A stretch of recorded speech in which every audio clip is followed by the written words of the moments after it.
Uh, so Stephanie, thank you so much for participating in Mathematics and Statistics Awareness Month. And so we'd like to start by asking you about your educational and career journey that brought you to your current position, and especially in your case, brought you to Australia. So we're very interested in learning how this all transpired for you. And so if you wouldn't mind telling us a little bit about yourself in that regard.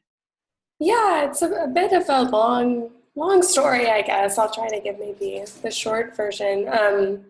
I mean, I suppose I should start by saying that I was really always interested in science. I knew when I was a kid, and I loved building things. I mean, even thinking back, I was always the one that was like putting forts together in the house. And then once I was starting to get into some specific science coursework in high school, was really into physics. And I can still remember like projects where we built mechanical cars out of mouse traps and things, and those things just like stay in my memory. And so I think it must have had some impact on kind of the course that I ended up taking. When I went into college, I knew I definitely wanted to do something in the sciences as a career. And I guess it was just finding sort of the right fit at the time. And so originally I was thinking maybe I was going to do something in engineering. But I also really loved biology and the physical sciences. Interestingly enough, I mean, I didn't really learn much about the field of statistics until after I graduated from undergrad. So I was on the track of doing biology. I was really interested in neuroscience and started to get involved with a research project. So I was at Caltech as an undergrad. And one of the nice things there was how easy it was to get involved with research really early on. So even I think as a sophomore, I started doing pretty intensive research where I was already doing data collection and designing the studies. So that was, looking back, I think really great to get that early introduction to the whole research process. So I was continuing with that after I graduated. And it was really at the point when we had collected all of our data, we were ready to start testing these hypotheses that we had. And I realized I didn't know exactly how we were going to get conclusions from the data. And so quickly had to just start doing a lot of reading about statistics and sort of a bit of self-teaching. And I guess being in that situation where you had such like a real problem that you were trying to solve and you needed those math skills, those stat skills in order to do it, I think it just made it that much more interesting to me. And I really, I knew that this was so fundamental to doing any scientific work today. And I think that just made me so intrigued. And I thought, I just love thinking about this. So I was starting to look to see if there was a way that I could learn more through some formal degree program. And so luckily I had some of my advisors at the time who had connections with UCLA's biostatistics group. And they were able to tell me a bit about the program, and I decided that it sounded like a really good fit because I could focus more on the data analysis and statistics, but also be doing a lot of kind of applied work, thinking of how it could be used in health sciences or related areas. And so that combination seemed really perfect for me. So I went on to the grad program, and that's really where I got my formal kind of statistical training. And and it was, challenging a lot of the time. I remember at first I was doing my master's, and then I had to make the decision of whether I was going to continue on and do the PhD. And it was one of those things where I wouldn't have thought of doing it on my own. It was something that, in talking with my advisor, they suggested, oh, maybe you should think about this. And then that was one of those kind of key turning points that you look back on where, I mean, I don't know what I would have done, honestly, if he hadn't kind of suggested that as a possible path. So that was one of those things that was really important. I guess I needed, someone else to maybe convince me that that was something that I was capable of at the time, to give me the confidence to go on and pursue it. So that was really important. So I guess I should say at this point, how does sports fit in with all of this? Because my current role, I'm really a sports statistician, but I started out really on this track of being a biostatistician and working more within applications in health. And I was quite happily prepared to do that. But I guess I have always had this passion for sport, and I played a number of things as a student in high school.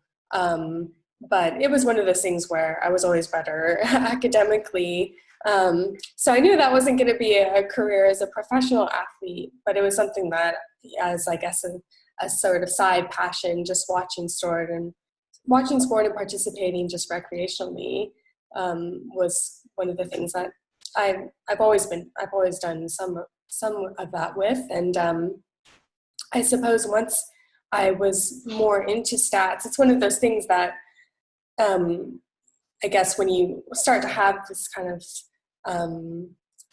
interest in your field, it sort of starts to color everything that you see around you, even outside of that primary work. So I was sort of starting to see how data and stats were being used in sport, and realizing that for the sport I love the most, tennis, that there wasn't a lot of interesting things really going on compared to the other sports. So it seemed like there were just so many opportunities to do more with the data that the sport had. And so I was starting to think about that, and it began just really as a side hobby. So I would spend any of my free time looking on the web to find out what data was available about tennis matches and players, and starting to think about some of the questions that you could look into with what data was available. And I was sort of pleasantly surprised to find that there was a lot actually out there that was just in the public domain. And I think one of the things that was nice at the time is that I was also doing more statistical programming, and it was a way also to use some of those skills that I was developing on the programming side, web scraping and data collection and creating databases and things like that. It was kind of a fun way to use those skills. So I think that was another reason why at a certain time around grad school and sort of the years immediately after that, I think I got particularly obsessed, I guess, with doing the sort of sports stats. And so I started to do kind of small research projects, and what was kind of amazing is that there was so much that just an individual, with sort of stats training and a bit of programming in this area where, there hadn't been a lot of work, that like just by yourself you could do quite a bit that was interesting to other people. And I remember one of the first things that made me realize this was that I had done a little project looking at sort of it was essentially like age demographics of tennis players, because at the time, this would be about 10 years ago now, there was a lot of talk around players maybe having to think about retirement as they approach their 30s, which is kind of shocking to us, right? That your career could be over by your early 30s in tennis, but that's the nature of sport. But I realized that, there were a lot of very well-known players like Roger Federer at the time, for example, that was sort of in that group.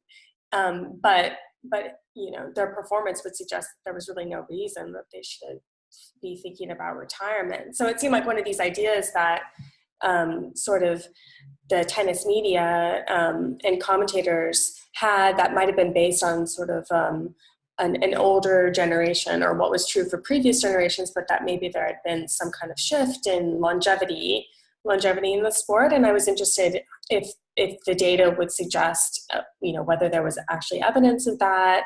So I had done a study looking at about 3 decades of aging trends among top players, and it revealed that there had been an overall shift in the age of top players that suggested that they were playing to their peak level at later ages. So that was really interesting, and I was able to publish that. And then I was asked actually by the morning edition of NPR to do an interview about that study. So that made me realize that, I think I'm onto something here, because that was just sort of, it seemed like a side project, right? And then all of a sudden it was one of the things that got more interest than anything else I had ever done. So I think kind of encouraged by that, and at that point sort of having a lot of the, architecture in place, where I had already collected a lot of data and had the scripts in place to do that it became that much easier to do more research along those lines. So I was just starting to spend more and more time doing it, and eventually my main outlet, I guess, for those ideas was through a blog that I created, my On the Tee blog, which I still maintain.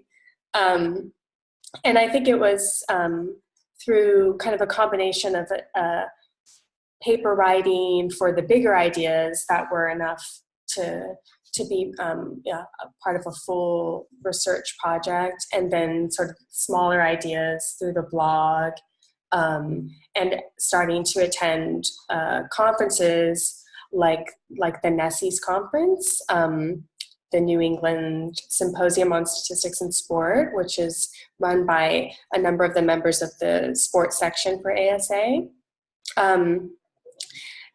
Conferences like this that gave you a specific setting to talk about statistical work in sport and meet other people that were doing similar things. I think all of those activities were where I was able to really, grow that interest, and also make other people aware that I was doing work in that area.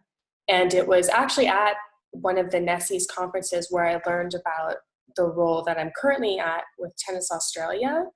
And interestingly, I hadn't sought out that role in particular. I was not really looking on the market for a job in sports statistics. Unfortunately, I think I assumed that there wouldn't be anything where I could do this work full time as a job, just because all of the opportunities I had heard about at that point were all with some of the big team sports like baseball, basketball, and those all sounded really fun to me. But then I couldn't imagine not being able to do work in tennis. For some reason, I think it's one of those things that you can't really explain, so some of the direction that your passions take you, or why it is that certain things seem to click.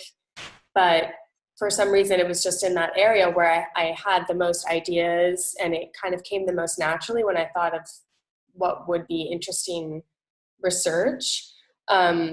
So not having ever heard of people being employed in data science and tennis, I sort of thought, well, maybe I'm a bit ahead of the curve in that respect. So I wasn't really looking, but luckily enough, I did find out about this opportunity that really sounded like a dream position when I heard about it, and it has been something that I'm really glad that I did make the move and decide to shift over to, because it has been a way, for me to pursue an area of research that I think keeps me the most excited every day. And I think that's what we're kind of all looking for. I think you also have an adjunct faculty relationship as well. So are you currently doing any teaching, undergraduates or graduate students? So I should probably explain, because the group that I'm with, it has a sort of unique structure. So I'm part of an initiative called the Game Insight Group, and they were formed as a partnership between Tennis Australia, which is really, I guess, an industry body. So they're one of the governing bodies in tennis. So they do a number of things to encourage participation and development in tennis, and they also run a number of tournaments, including the Australian Open, so one of the 4 Grand Slams, maybe the biggest events that happen in tennis.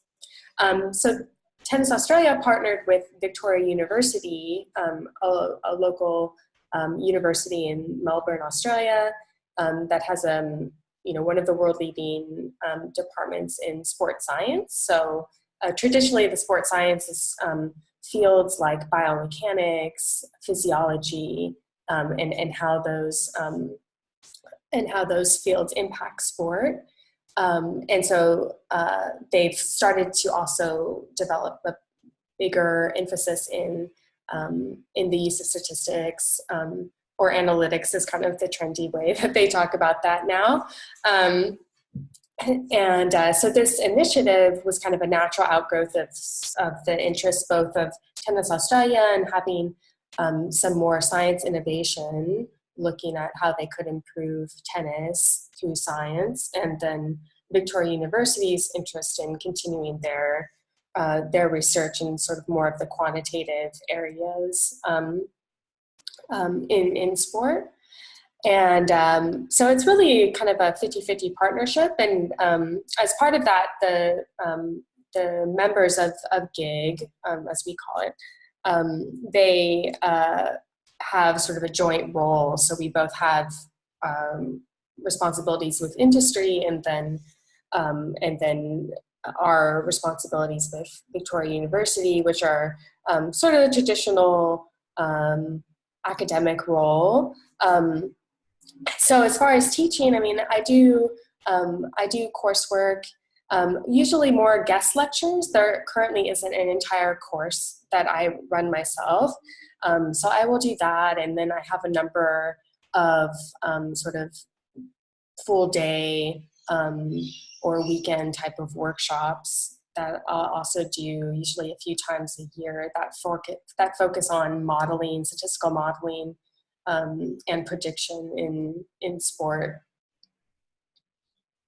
That's wonderful. So you mentioned that statistics actually came in for graduate school. So maybe the answer to this question is statistics. Is there a class or classes that you didn't take in college that you wished you had? Yeah, I guess. Well, I mean, there's so many things, right? But yeah. Top choices. I know. I guess something that's immediately in my primary field, stats, that I wish I had started earlier, and I could see really being important to the work that I do day to day right now, would be spatial statistics, actually, because I never had a formal course on spatial stats, but it is something that's really important in sport right now, because we're getting a lot of tracking data. That's kind of the richest, juiciest data sets that people are working with at the moment. And they always have, there's a spatial and temporal component, which is like the characteristic of those. So I think that would be something that I think would have been a big help to have been a bit earlier, had gotten some earlier background with that. I think another area as well is with those data, they require usually a lot of pre-processing, and I think it effectively comes down to kind of some signal processing methods where you have to like filter or smooth these data. And I think that would have been something as well to have a bit more background in. So I think that's probably the most immediate. And then I guess it's interesting. I mean, other things in terms of just being, I guess, a good team member or a manager or supervisor, that, we don't really get much formal instruction on those. And so I find that I am now and then doing a lot of reading on sort of project management. And in our group, we sort of have come around to this sort of like agile project management. We've taken a bit more of kind of like a startup philosophy for how we maintain our projects, because we do a lot of product development in addition to kind of traditional academic activities like paper writing. And that whole area of managing projects and setting clear objectives, and that was all kind of new. So I think it might have been interesting to see from maybe what instructors in that area would say would be good practices there. So I think that would have been interesting as well to have got a bit of formal study with. Oh, that's great. So you've kind of talked a little about this, but so if you had to pick the coolest thing about your work or research, what would you highlight?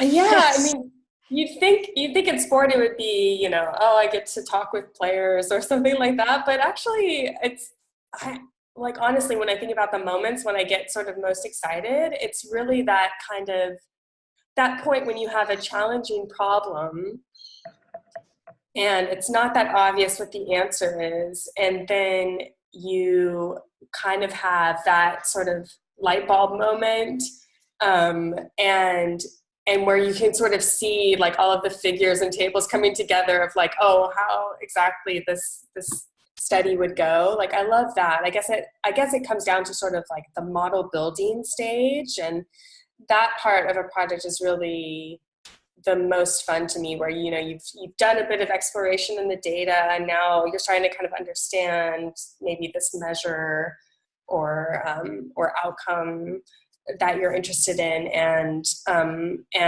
sort of fitting a model to try to describe that in a mathematical way. That to me is like the most exciting. And I guess part of what makes it exciting, though, is to also be able to connect that directly to some way that it's going to have importance for the sport. So, and that just kind of comes because we always look at questions that we think are relevant to understanding something about tennis performance. And so I think in the background, there's always that awareness that, oh, if I can solve this, that I know it's likely to have some positive impact back for the sport. So I think all of those things together make those moments particularly exciting. So is it still tennis that you like to do when you're not working on research? That's a good question. Yeah, I know. So I do play socially, but it's just purely for fun. But I do like to be on the court. So I usually once a week we'll do sort of social doubles, which is a lot of fun, and it's very humbling, but but it's good. I think, yeah, definitely being active. I love to just be outdoors and walking my dog, or hiking and things like that. So I've always been a bit of a jock in that respect, and still try to get in, some activity. I also do quite a bit of dance, actually, and I like that combination of sort of movement and music, and it feels a bit more of like a, I guess, artistic outlet that sometimes doesn't always feel like I get a chance for maybe in my, day-to-day work. But I actually think that spending that kind of time outside of sort of the very specific task of work can actually help me feel sort of more creative, because there's a lot of creativity, I think, with the work that we do in stats, like when you're having to solve problems that maybe nobody's ever thought about or you haven't heard, people talk about. And I think building models or designing R packages and things, those are quite creative things, I think, even though they might not fit into the traditional sort of, I guess, acts of creation that we think of. So. Do you perform for dance, or is Yeah, I have. Occasionally, like, I'll do sort of teams where we'll do group performances and sort nice. of together routine, and then you just very locally, Yeah. but it's nice to have kind of a very specific kind of goal where there's this performance date that we've all committed to, and working together to be ready when that comes around. I think it's a good way to experience it. But I also do just enjoy group classes where it's sort of just for fitness, but being with other people that are enjoying the dance and the movement all together. I think it's one of the best ways to experience it. So sounds like a good mix, yeah. Yeah, no, it's wonderful. It's always important to explore all sides of things. So my last formal question is, what question didn't I ask that you would like to answer? Oh, that I would like to answer. I guess, I mean, in terms of thinking of careers, I mean, I guess the thing when I think back, I guess, about kind of what was the key maybe to the sort of direction that I took now, and I think it was really just really listening to what your passions were telling you was a good fit for you, and it's kind of one of those intangible things. But I think it's often we think about things like the degrees, the papers, like these very, observable things as maybe the goals to go after when judging what makes a great career. But I think that can kind of lose sight of what your day-to-day experience is, or the actual process. And I think it's how you enjoy the process of what you do and what keeps you excited day to day that is really going to make a difference for what you yourself feel has been a good choice as a career. So I think that was something maybe I didn't realize as a student, for example. But luckily, when that time came and I learned about this opportunity to do work in sport, even though it's an area that very few people can actually get a formal degree in still, and I think in a way, I at the time I even worried that if I do this, one of my worries was that, my advisor from graduate school, he might be really disappointed because they'll think I've just gone completely, weird direction with all of this training that they did with me. So, but I think, it ultimately came back to thinking, well, this is where like I spend all of my time thinking, and so that has to mean something. And so just listening to that voice, even if maybe it didn't fit in with what might be the role others maybe envisioned for you or you thought of for yourself. So I think that's been something that, thinking back about sort of the big milestones, I guess, and turning points, that was a really critical one. That's great advice, especially for the younger folks who might be listening to this and trying to figure out what their passion is, but to know that they should listen to their heart is great advice. As early on as possible. Yeah. Well, thank you so much for your time. Unless Lara has questions. I think from what you've said, I think you've kind of covered the biggest question I would have had, which is, given the choices you've made in your career, what helps take those big risks? Because you took, like you just said, you took some risks, and I'm sure that took, thinking and getting right over that edge somehow, jumping for it. So I don't know. What advice would you give students to, if they're thinking about something and can't decide whether to go for it or not?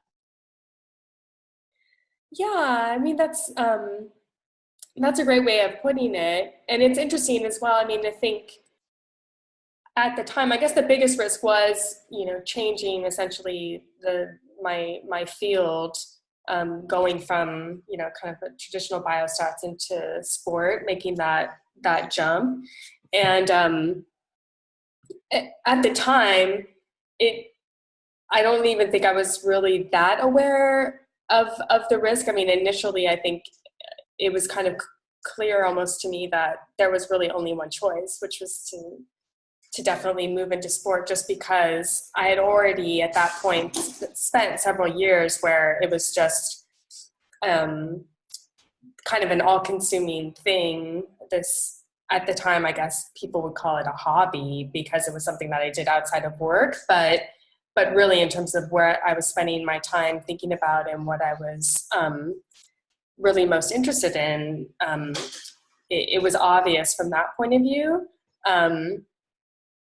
But I think it was important to have the confidence that I knew what that role would be like what my days would be like, and I could sit down and say that these were all of the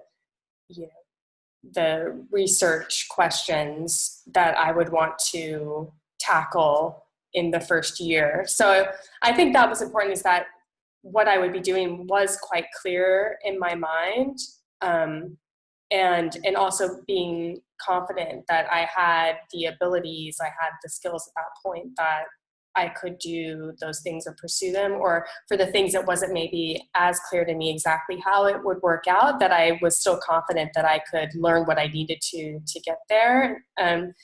So I think that was important, that I didn't jump in having never really done anything in that area. I mean, I felt like I did actually already have kind of a body of work and time and experience in that, even though it had been done fairly, independent of my primary work.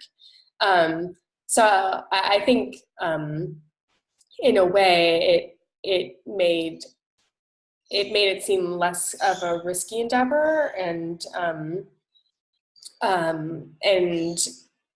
I felt that, having that background and interest, that it really just came down to where I thought I was going to have the most impact. So thinking ahead, and it's like, in 5 years, if I stayed where I was, what did I think where did I think I would be, versus in 5 years, if I took this role, what could I be doing?